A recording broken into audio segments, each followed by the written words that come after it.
So today I decided to make a quick video to show you guys my workflow and how I edit the pictures I take with my iPhone, which apps I use and how I post them into Instagram or Facebook or something like that. So yeah, let's get started.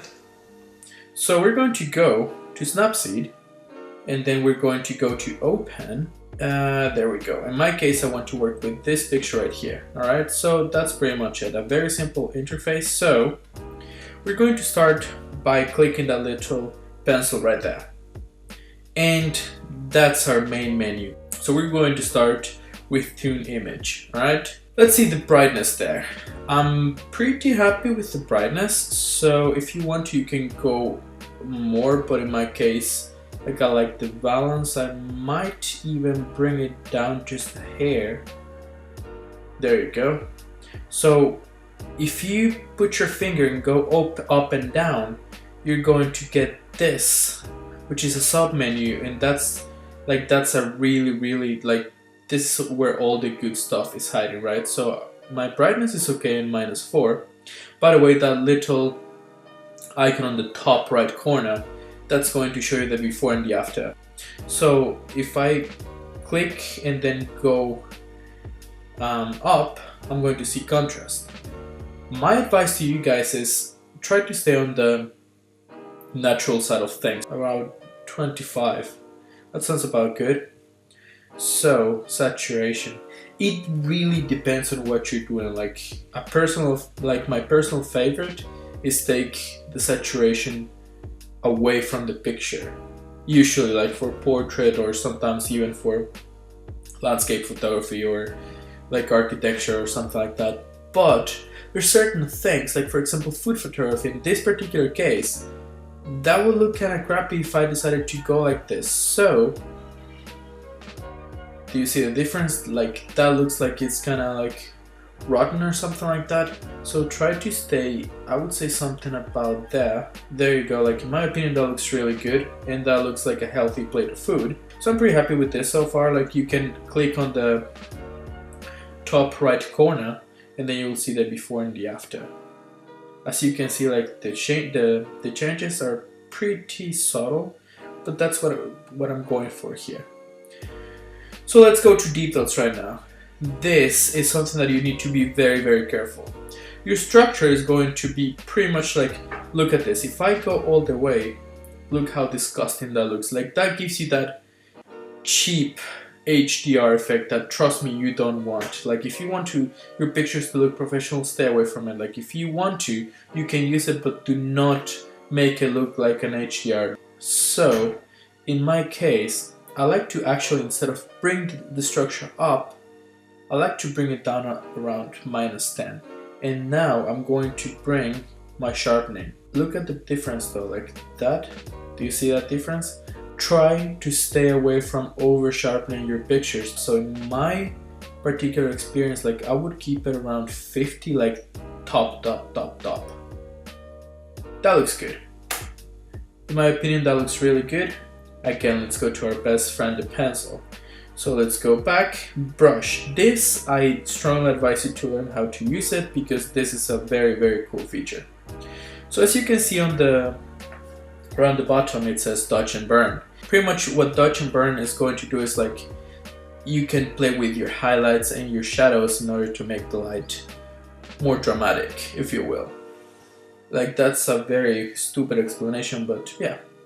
Dodge is going to be plus and our burn is going to be minus. So we're going alright, we're going to start by 5, right? Let's zoom in again with both our fingers and let's see. Is there something you think that needs a little bit more of attention? In my case, like I think this olives right here can use a little bit more of clarity. Always be checking with the before and the after.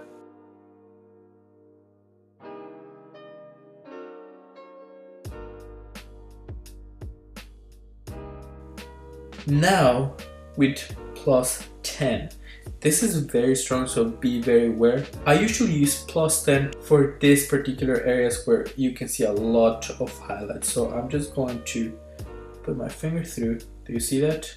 And then I'm pushing like those beautiful colors in here. So this, don't go overboard with it. I'm just doing this like very quickly to show you guys, but you, by all means, please take your time. Alright, so I'm pretty happy with that so far.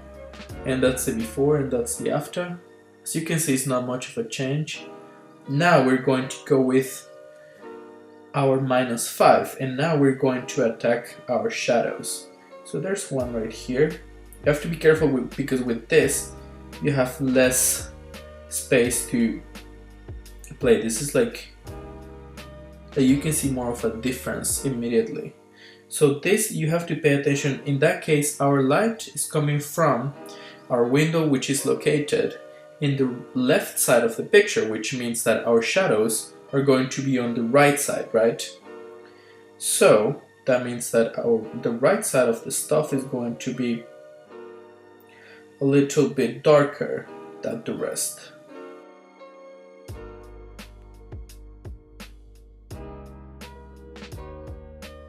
And in my case, I think those boiled eggs are a little bit too bright, so I'm going to paint them up and bring some of those highlights down a little bit.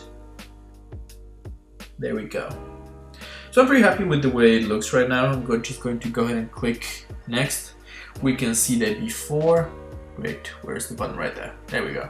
That's the before and that's the after. So like just very subtle things that makes all the difference.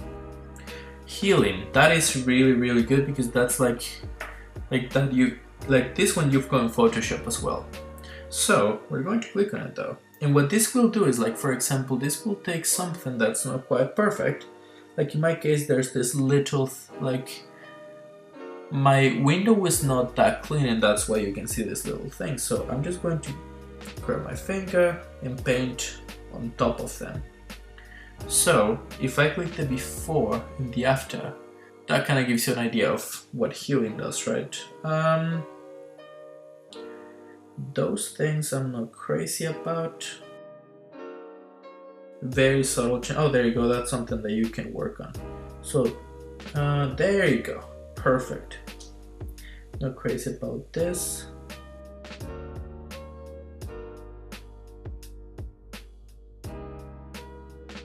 Yeah, it definitely looks better.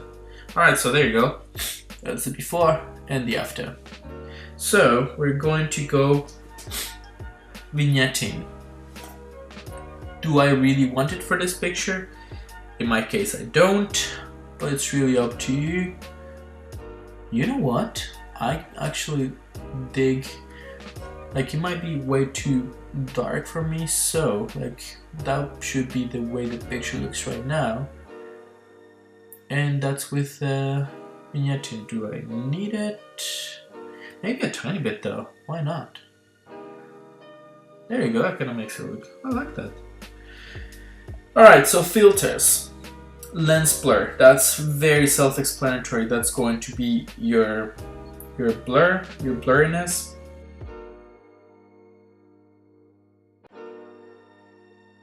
Yeah, that looks kind of cool right there. So, before, after. As you can see, this is really looking way more interesting, like in my opinion, than this one right here, which is kind of like a plain Jane. Tonal contrast. This is kind of cool sometimes, but it could be a little bit overwhelming. I think in my case, I'm just going to go maybe with half the effect. So I go to 15, give or take. I go to 25, give or take, and I go to 15, give or take. And this is going to give me just a tiny bit more of that structural change. Let's see, before, after, yeah. So I'm going to go ahead and click save. So here you've got three options. You can save a copy, or you can export as a JPEG. Save is going to replace the current picture, while save a copy is pretty self-explanatory. That is going to create a virtual copy of what you just did. In my case, I'm going to go ahead and save a copy because, you know, I like to keep my originals just in case. So this is going to save a copy on your, there we go, let's see. on your camera roll, if I go back to photos and then I go, let's see, there you go. That's the picture right there. So that picture is looking really good. If you want to take this a step further, we're going to go to VSCO. So I'm going to go there. Like in my case, I can just do that and I can hit import, or if you don't have a touch sensitive phone, you're going to go to this plus sign right here, so you can import your pictures. I'm going to select this one. You can select as many pictures as you want. In my case, this is the only one that I want. I'm going to click OK, and there we go. We're going to go to this this little thing is right here on the left, the second one on the left, and this is going to bring us to our editor / filter section. So we've got different filters right here, which to be honest I really like. For example, I really like that one, and the cool part is that if you click on top of the one you like, you get this, which is like the amount of that you want to be applied towards your picture. As you can see, like these ones are really cool. Like that one I really like.